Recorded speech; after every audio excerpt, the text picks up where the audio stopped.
Assalamualaikum. My dear friends, how are you? I will hope you will all find with the blessing of Allah Almighty. My dear friend, Chemistry 9 class, chapter number 4, lesson number 42, and today our topic is properties of metals and chapter 2, long questions 6 and 7. My dear friends, metals की एक common property है, they are good conductor of heat and electricity. My dear friends, metals have a prime role in industries.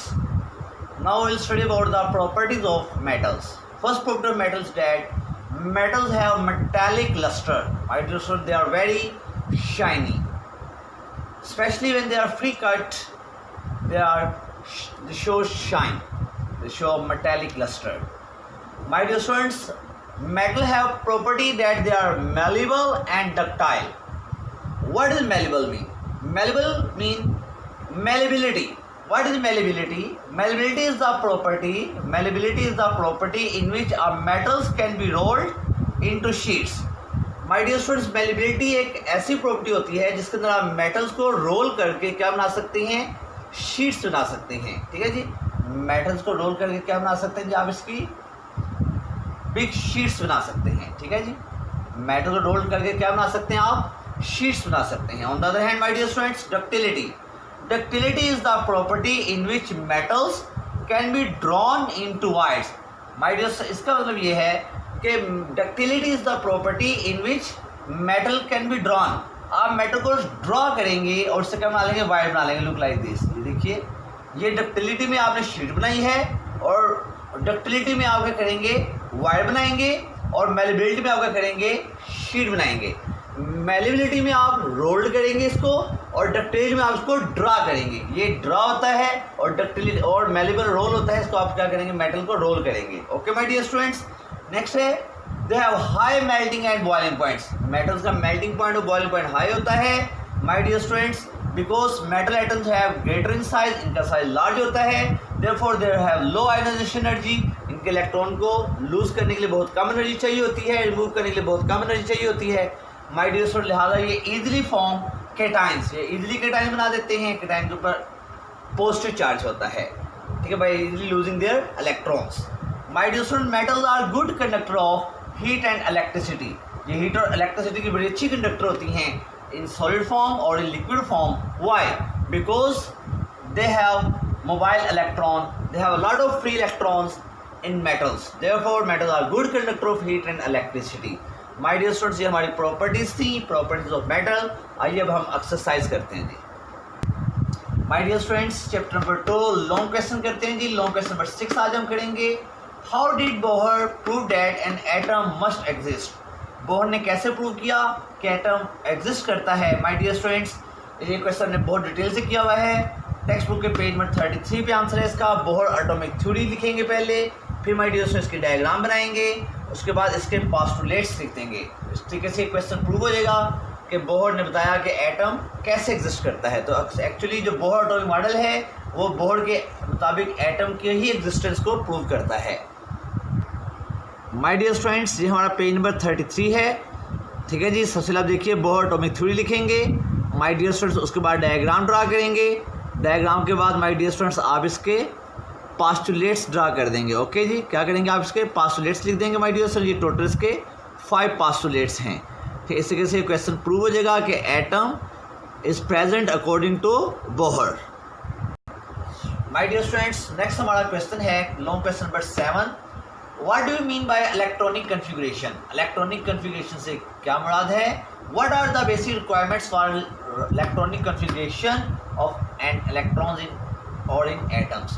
और atoms की electronic configuration लिखते हैं तो आपको कौन सी रिक्वायरमेंट्स की नीड होती है? ओके माय डियर स्टूडेंट्स, तो सबसे पहले मैंने इलेक्ट्रॉनिक कन्फिगरेशन की डेफिनेशन लिखी है जी.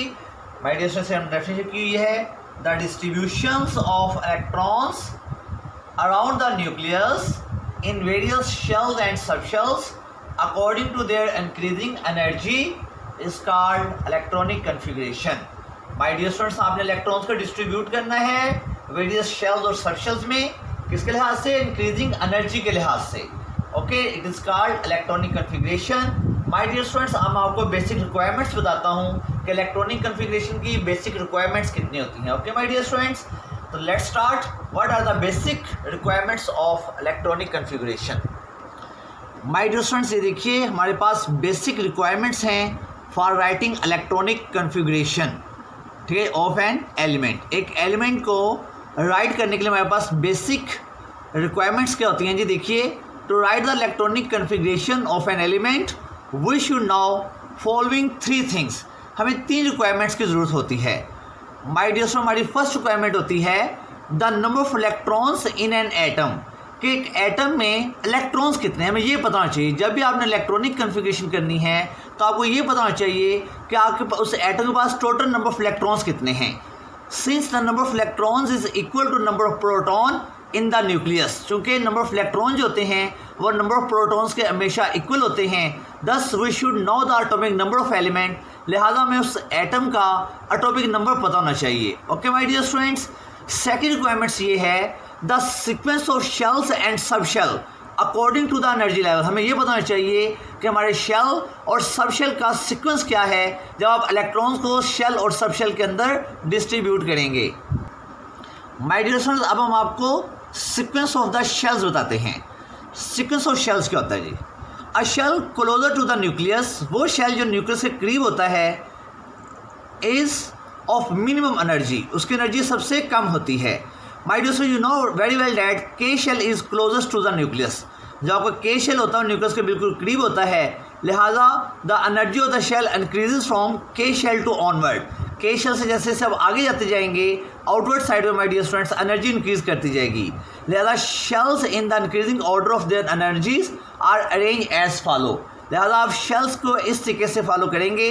सबसे पहले इलेक्ट्रॉन के शेल में आएंगे, उसके बाद एल शेल में, उसके बाद एम शेल में, उसके बाद एन शेल में। ये लिखा हुआ है energy of K is less than L, energy of L is less than M and energy of M is less than N and so on.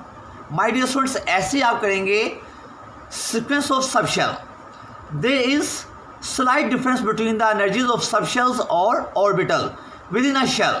My dear students, K shell और sub shell की energy में बहुत कम difference होता है। Therefore filling the electron in sub shell of a shell is such that सबसे पहले electron S sub shell में आएंगे, ये सबसे पहले फिल होंगे, फिर पी सब शेल में फिल होंगे and then sub shell are filled. और फिर ऐसे आप सीक्वेंस चलाते जाएंगे। ये मैंने नीचे सीक्वेंस मेंशन भी किया है। Thus the sub shell s p d f is increasing order of the energy are arrange as following. S में सबसे पहले इलेक्ट्रॉन फिल होंगे। माय डियर देखिए सबसे पहले क्या होगा, 10 सब शेल सबसे पहले S p d F increasing order से इंक्रीज करेंगे। ओके जी, सबसे पहले इलेक्ट्रॉन एस सब शेल में आएंगे, फिर पी सब शेल में आएंगे, फिर डी सब शेल में आएंगे और फिर इलेक्ट्रॉन एफ सब शेल में आएंगे। माय डियर स्टूडेंट्स, अब हम करेंगे थर्ड हमारी कंडीशन होती है the maximum number of electrons that can be placed in different shells and sub shell. Third में हमारी ये रिक्वायरमेंट होती है कि आपको पता होना चाहिए कि मैक्सिमम इलेक्ट्रॉन शेल में और सब शेल में कितने आ सकते हैं। तो देखिए हम देखते हैं maximum number of electrons in shells. The maximum number of electrons in each shell are determined by the formula 2n²। My dear देखिए इसको हम एप्लीकेबल करते हैं। ये हमारी वैल्यू ऑफ n है 1 2 3 4। शेल के नाम होते हैं जी के एल एम एन और फार्मूला में अप्लाई करना है 2n²। ये 2n² का फार्मूला अप्लाई किया। माय डियर 1 का स्क्वायर 1 होगा, 1 को 2 से मल्टीप्लाई करेंगे 2 आंसर आ जाएगा। जब 2n² में फार्मूला अप्लाई करेंगे तो माय डियर n की वैल्यू 2 पुट करेंगे तो 2 का स्क्वायर 4 होता है, 4 को 2 से मल्टीप्लाई करेंगे 8 आंसर आ जाएगा। थर्ड के लिए 3 का स्क्वायर 9 होता है, 9 को 2 से मल्टीप्लाई करेंगे 18 आ जाएगा। 4 का स्क्वायर 16 होता है, 16 को 2 से मल्टीप्लाई करेंगे आंसर 32 आ जाएगा। तो पता चला के शेल में मैक्सिमम इलेक्ट्रॉन 2 आ सकते हैं, एल में मैक्सिमम इलेक्ट्रॉन 8, एम में मैक्सिमम इलेक्ट्रॉन 18 एंड एन में maximum electron 32 my dear students place हो सकते हैं। इस तरीके से पता चला कि नंबर ऑफ इलेक्ट्रॉन जो होते हैं मैक्सिमम इलेक्ट्रॉन शेल्स में कितने आ सकते हैं जी। माय डियर स्टूडेंट्स, अब हम आपको maximum number of electron in sub shell बताएंगे। The maximum number of electron in each sub shell are given as following. My dear, जब आपका शेल नंबर 1 होता है तो उसे के शेल कहते हैं, तो उसमें नंबर ऑफ सब शेल भी 1 होता है और सब शेल का नेम होगा 1s। और याद रखिएगा s sub shell can accommodate maximum 2 electrons. My dear student, जब आपके n की वैल्यू 2 होगी तो उस शेल का नाम L होगा और जितनी n की वैल्यू होती है उतने नंबर ऑफ शेल्स होते हैं। नंबर ऑफ सब शेल भी उतने होते हैं। नंबर ऑफ सब शेल अगर n की वैल्यू 2 है तो number of sub shell value 2 होगी, एक इसमें 2s होगा और एक इसमें 2p होगा। याद रखिएगा पी सब शेल में मैक्सिमम इलेक्ट्रॉन कितने आ सकते हैं जी? 6 इलेक्ट्रॉन अकोमोडेट कर सकते हैं। माय डियर स्टूडेंट, जब n की वैल्यू 3 होगी तो उससे सब शेल का नाम m होगा। चूँकि n की वैल्यू 3 है तो 3 सब शेल होंगे, 3s, 3p, 3d। और d के अंदर d सब शेल में मैक्सिमम इलेक्ट्रॉन कितने अकोमोडेट कर सकते हैं जी? 10। जब n की वैल्यू 4 होगी तो माय डियर स्टूडेंट्स शेल का नाम n होगा और नंबर शेल की तादाद भी 4 हो जाएगी, 4s, 4p, 4d, 4f। और माय डियर याद रखिएगा यहाँ पे f सब शेल आएगा जी। माय डियर स्टूडेंट, जो f सब शेल होता है, F sub shell can accommodate a maximum 14 electron. F sub shell में मैक्सिमम इलेक्ट्रॉन कितने होते हैं जी? 14 होते हैं। माय डियर स्टूडेंट्स, मुझे उम्मीद है कि आज का टॉपिक आपको बहुत अच्छे के समय लग गया होगा। आज हमने 2 लॉन्ग क्वेश्चन किए हैं जी, बहुत इंपॉर्टेंट लॉन्ग क्वेश्चन थे। माय डियर स्टूडेंट्स, इंशाल्लाह हम लास्ट बाकी 3 हमारे क्वेश्चन रह गए हैं, क्वेश्चन नंबर 8, 9, 10, वो हम इंशाल्लाह नेक्स्ट लेसन में करेंगे। तब तक के लिए इजाज़त दीजिए। मैं आपको टास्क फॉर टुडे बताता हूँ जी। My dear student, task for today में आज हम लॉन्ग क्वेश्चन ला सकते हैं जी बोर्ड में। ये right 5 properties of metals, metal की 5 प्रॉपर्टीज लिखिए। इसके अलावा इसमें शॉर्ट आते हैं my dear students. Define malleability, बहुत इंपॉर्टेंट शॉर्ट है। डिफाइन डक्टिलिटी, ये भी बहुत इंपॉर्टेंट शॉर्ट है। Why metals form cation easily, metals cation easily क्यों फॉर्म करती हैं माय डियर स्टूडेंट्स, ये बताएंगे। और फिर हमने एक्सरसाइज में my dear students long question number 6 और 7 किया है, चैप्टर नंबर 2 का। इसको आप राइट एंड लर्न करके प्रैक्टिस कर लेंगे माय डियर स्टूडेंट्स। अपना ख्याल रखिएगा। अस्सलामु अलैकुम।